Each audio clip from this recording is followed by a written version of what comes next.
Today we're going to show you how to create this hand braided portion of the Simply Soft wreath that is in our Farmhouse Style Holiday 21 issue.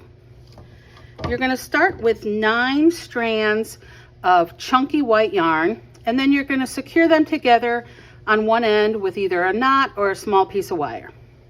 You'll hold the secured ends with your left hand, place the strands over your right wrist, and then you're going to take your left hand down and under the strands so they fall across your hand.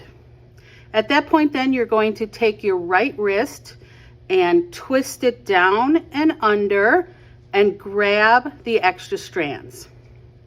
So now, still holding these strands in your left hand, you're also going to grasp the loop around your right wrist, just to hold it in place while you pull the extra strands through the loop. And you'll see then you have the braid started. So then you're going to put your wrist through this second loop, grab the strands, pull through the loop, and you'll have a third loop.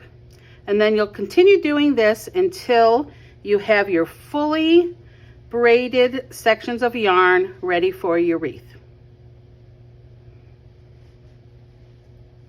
So if you like this project, be sure to find the Farmhouse Style Holiday 21 issue at newsstands, and you can see the full instructions for this wreath as well as many other wonderful ones.